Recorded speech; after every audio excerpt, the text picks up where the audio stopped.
शेतकरी मित्रांनो, आर्यमान 108 किंवा साऊ ह्या व्हरायटीची लागवड केलेली आहे आणि कांड्यातला अंतर म्हणजे पेऱ्यातला जो अंतर आहे तो जास्त वाढतोय. मग अशा वेळेत कुठला स्प्रे आपण घेऊन त्याला कंट्रोल करू शकतो. बऱ्याच ठिकाणचे मी जे काही प्लॉट बघितले खूप सरांगळे झालेले, खूप एकसारखे वाढून गेलेले, फुटवा झालेला नाही. तर त्या अति फुटवा न झालेल्या प्लॉटसाठी हे कॉम्बिनेशन आपल्याला नक्की वापरायचंय. स्प्रे घेताना आपल्याला वेस्पा एका 20 लिटरच्या पंपासाठी 12 मिली घ्यायचंय, ज्याच्यामध्ये आपल्याला प्रोपिकोनोझोल आणि डिफिकोनोझोल हे दोन मॉलिक्यूल बघायला भेटतात. सोबत त्याच्यासोबत वापरताना स्टिम्प्लेक्स हे सिविड वापरायचंय. सोबत स्टिम्प्लेक्सचा जो डोस आहे तो स्टिम्प्लेक्सचा डोस 50 मिली प्रति पंप ठेवायचा आहे आणि त्याच्यासोबत वापरताना आपल्याला 05234 ही ग्रेड 50 ग्रॅम त्या ठिकाणी घ्यायची.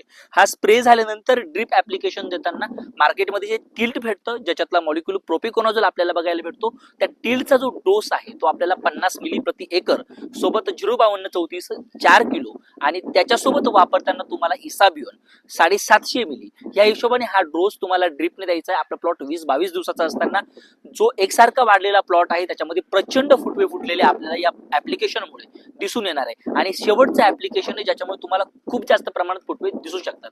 Stay tuned.